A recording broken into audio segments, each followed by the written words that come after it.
Now, live from Rogers, Arkansas,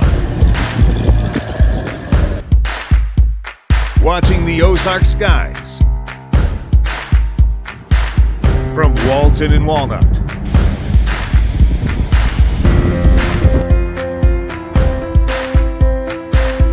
to Vanderbilt and the Fort.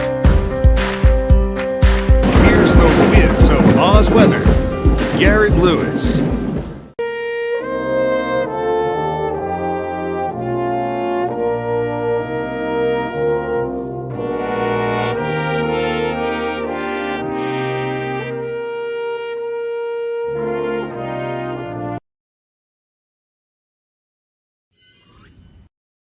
I hope you had a great Veterans Day as we had a take a look at the next couple of days. Things get pretty active for us. We're looking at our next chance of showers and thunderstorms probably coming in the forecast. I think it's going to be this upcoming weekend, and then I think we have another chance of looking at some active weather late weekend into early next week. So what I wanted to do is take a look at what's happening. I know I'm a little short. Still have a broken foot. I can't stand yet, but I'm hoping that's coming here in about 4 weeks. 4 weeks. That's a long time to not walk. I'm already 4.5, almost 5 weeks in. It's not my type of thing. Anyway, let's talk about what's happening now and then what happens coming up next as we look ahead towards the next couple of days. First thing I want to do is take a look out the window right now. What's going on? There you are. You are looking live. That's RDOT southbound. Boy, what a beautiful Veterans Day, huh? Fall colors have already reached their peak. They're past peak now in the Ozarks. They're approaching peak, though, in the Ouachitas. So this weekend's probably the best time to go out there and look at some fall colors as we head into the next couple of days. The weather outside has been pretty chilly lately, but it is going to warm up for us before it cools down, I think, early next week. Now, before we get into the meat and potatoes of the forecast, what I wanted to share with you real quick is our Tree of Hope that we're doing over at First and B. For those of you who don't know, yeah, I did the whole weather thing for about, I don't know, 20 years or so. Now I'm a commercial banker, so I do business in commercial banking and lending with First and B, my home bank, First National Bank in Fort Smith growing up. But what we do is, and you guys may not know this, but the um, the Children's Advocacy Center has been on my heart my whole life. I've served on the board for several years in the late 2000s and early 2010s, and they've lost 600,000, almost half a million, almost $1 million, over half $1 million in funding this year alone. Now, what was kind of cool is, and what you didn't hear is when I served on the board back in the day, Susan Hutchinson was on the board. That was before Asa became governor, and Susan was a huge spokeswoman for the Children's Advocacy Center. And while Asa was in office, made sure that the Children's Advocacy Centers of Arkansas were taken care of. He's of course out of office now, and so is Susan. Of course, they're enjoying their Veterans Day as well, but she was a big advocate for us and for funding. Now, as we've lost funding, though, it's been tough for the CACs to really grow and to really help the kids that are out there. So one of the things we do at First NB is a Tree of Hope. So the Tree of Hope is going to be out there in our Bentonville branch. So we've got a tree and we've got ornaments on it. If your business wants to sponsor, if we've only got a 15 limit for the amount of businesses that can sponsor it. But here's what I'm going to do. So if you want to sponsor it, I told my boss I'd throw your logo on there and do a city forecast. So if you're Bob's Air Conditioning from, let me think. I'm trying to think of a town that's really, I don't want to say Kingston because I'm going to get emails from Kingston. Parthenon. If you're Bob's Air Conditioning from Parthenon or maybe Tomahawk, Arkansas. You know, the Lewis family wasn't the Lewises back then. It was the Keelings. There's a cemetery up there, up in Tomahawk, which is southeast of Harrison, close to St. Joe. But anyway, if you're Bob's Air Conditioning of Tomahawk and you want your business on there with a forecast for Searcy County, by golly, I'll show it if you give us $1,000. And you can do that by going to nwatreeofhope.com, nwatreeofhope.com. You can go to fnbnwa.com too. That'll link you up to it at First NB. But if you do that, you can sign up for our corporate sponsorship. You'll get your logo on one of the ornaments, and of course, you'll get your name as well on a sign by the tree. You'll also get shout outs over on the First NB website and social media recognition, and an ornament on the tree, and an invitation to the reception that we'll have coming up just a little bit later. But Man, just a big bummer though. Lose over $500,000 in funding for the Children's Advocacy Center. If you're not familiar with the CACs, what they do is it's a multidisciplinary approach to helping kids who have been affected by child sexual abuse or accused um, of it, or within the family. I'm trying to word this right. I'm probably screwing it all up, but here's the deal: you've got psychologists, you have ASP, you have prosecutors that are there, psychologists, sexual assault nurses. It's a one-stop shop for kids who are going through a very traumatic experience to hold those accountable and to get treatment for the kiddos. And at First MB, we like to be a part of that. And so we've got these Christmas trees put up in our Bentonville branch. And if you want to ornament on it, you can sign up for that by going to nwatreeofhope.com. All right. Let's switch gears and let's talk weather-wise, right? Okay, so here's the surface chart. This is what's happening now. You got this weak front that's to the north. There's a low out there west in West Oklahoma and Northwest Texas. That low is going to start moving east. There's really not much going on through the rest of the week. Matter of fact, I know the big talk was the rain chances for the weekend. I don't even think it's going to rain this weekend. Uh-oh, what are we going to do, TV? We don't have any impact days on Saturday and Sunday. Well, I'm sure it'll be windy. So impact day that will be an impact day, I'm sure. But overall, the weather looks calm until Sunday night into Monday. That's when I think things get a little bit weird out there. So this is live radar. There's nothing out there on radar. The wind's been nuts though. I've heard it inside the house. It's Veteran Day, and I'm a banker now, so it won't work. But the satellite shows you mostly clear skies. A little bit out there in Colorado and Kansas, moving southeast. Otherwise, mostly clear and super duper windy out there. So what I thought we'd do is two things. Take a look at simulated radar and then also the upper level wind pattern. So this is the upper level wind starting now, and then off the East Coast, you can see that trough lifting north.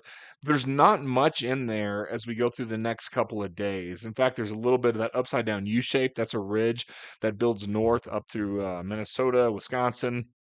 We've got a low around Texas and Mexico that starts jogging northeast. I'm talking about this stuff down here, just to the southwest of Arkansas. And then, oh, by the way, this is Sunday. And then, see this trough eject right there? It's like over Salt Lake. This is Sunday night into Monday. So I think your rain chances are with this thing Sunday night into Monday. So I don't think this weekend looks really that rainy at all. And then that trough moves through with some upper level winds. And then you got this Mondo. Look at this. There's a big old trough out there coming up on Saturday. That's November 22nd. 2 weeks out. That's probably the one that brings us to super duper cold temperatures heading into the next week or two. Okay, so what about rain? We're gonna go rain, right? Well, here's the thing about weather. In the short term, there's a really good chance the meteorologist is gonna nail it and get it right. In the long term, frankly, they don't know what the hell they're talking about. Once you get past about day 3 and 5, it's just really an educated guess. Yeah, the models go way out there. My son has learned how to look at the global forecast solution, the GFS. It's hilarious. At dinner 2 nights, Dad, you know it's going to snow. It's not going to snow. Are you on drugs? What are you doing? Watching local news? It's not going to snow. No. So within that small time frame of about 3 to 5 days, you have a really good handle on the weather. Outside of that, I call it voodoo land because once you get past day 5, it's kind of a trend, but it doesn't really show you the specifics. For example, about 3 or 4 days ago, we knew there's a system coming in. I didn't know if it was going to be Saturday or Monday. Well, it's going to be Monday. It's not going to be this weekend. But if you were making plans for this weekend, you based it on the forecast over the last couple of days, you're screwed because everybody said it was going to rain. It's not going to rain on Saturday. All right, so let's go to it. This is the forecast for the GFS. This is the global forecast solution. There's a couple different types of models. The long range models are global models, and then you have the short range models, which work in different steps. So the global models are called spectral models. I can get into the nitty gritty of it, but really there's only two long range models that make any sense. It's the GFS, which is the American model, and the Euro, which is the European model. Those are the two spectral models to look at. The North American model and several others that operate in a short time frame, in other words, through Friday night, those are like the mid-range models, and then you have high-range models or high-res models, which operate in that 0 to 24, 36-hour time frame. That's like the high-resolution rapid refresh, or the HRR, or HR cubed, or the HER. You get the idea. There's three different ones. There's super long range, mid range, and then close up range. As the days get closer, you have a better idea of what's going on. When it's out there past day 3, you don't know what's going on. Don't believe any of them. They don't know what they're talking about past day 5. None of it makes any sense. At one point, my news director, oh, let's do a 10-day forecast. 10-day forecast? Are you out of your mind? I don't know what's going to happen on day 4. Anyway, all right, so let's go back to the GFS. So here's what's going on with the rainfall. So here's where we are now. Let's go ahead and just jog through this bad boy and look at this. Let's do the weekend first.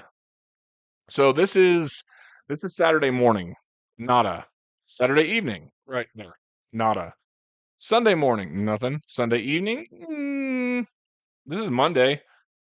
I don't see our next good rain till right, boom. So this is right there. This is Friday morning on November 21st. That's when I think we have our next good chance of soaking rain for everyone. Now, don't be fooled by it because Sunday night and Monday, you saw the upper level winds moving through. There's some strong upper level winds. So I do think the possibility of getting some stronger storms is still going to be out there this weekend, even though the models don't pick up on it. And you can see that on Sunday, which is right in here. You got some hints of it down there. There's just not much. And that's pretty common. Whenever you get isolated convection like that, or the convective allowing models, we call them the CAMs, the convective allowing models actually in the short range do a really good job of depicting the individual thunderstorms. The long range models don't freaking have a clue. They can't they can't sort out the individual updrafts and downdrafts like the high res models can. Now, what happens is, as far as computing power goes, the closer you get towards the day of, you're looking at very many steps. Long range, it's way out there. In fact, if I go way out into like 384-hour land, I can only look at 12-hour increments. That doesn't tell me jack. As it gets closer, I can look at 6-hour increments. As it gets even closer, 3 hours. And then super duper close, I can look at 1 hour. So as the day approaches, that's when you want to start making or canceling plans. I don't do anything as far as plans go until we're about 2 or 3 days out from an event. That's when the best weather forecast is going to be. It's not going to be a week out. It's not. So rain chances look to be picking up sometime around next week, and I think next weekend has a better chance than this weekend. You got this big front moving through. By the way, that's towards the end of November. Look at this line. Now, again, this is voodoo land, right? This is hour 306 on the GFS. No one really looks at it except for those people that want to go viral on the Facebook. Oh, snow. Doesn't look like it. But Monday leading into Thanksgiving week, looks pretty chilly. Typically we do get some snow though in November. We just haven't seen any this year. So the old trend. This is the global forecast solution. Temperature forecast here, and it looks like as we head into, I'm thinking November 17th, 18th, which is around early next week, you can see that drop in temperatures. Look how high we go though, mid 70s, upper 70s even. What? It was freaking cold out there. My basil plant is dead on the side of the house. That thing went bonkers this year. It's gone. But we do get cold 6th. We have another big cool down. And like I said, we typically do get that first snow coming up somewhere around the end of the month. So that's something to look forward to as we head into the next few days. In the meantime, temperature wise, we are looking pretty warm here for the rest of the week. Bank on a lot of winds this weekend. Rain chances are best. It looks like Sunday night into Monday. I think Saturday's fine. Early next week, it gets cooler, and then another chance of rainfall by next weekend. That's what's going on. I hope you guys signed up for the Tree of Hope. I love the CAC. My friends over at the Benton County Children Family Advocacy Center, Natalie Tibbs, man, she serves her heart out. So does Beverly over there. They're great people. And of course, you can help some kids. And I'll give you some plugs here on Oz Weather. And so will First and Beat as well.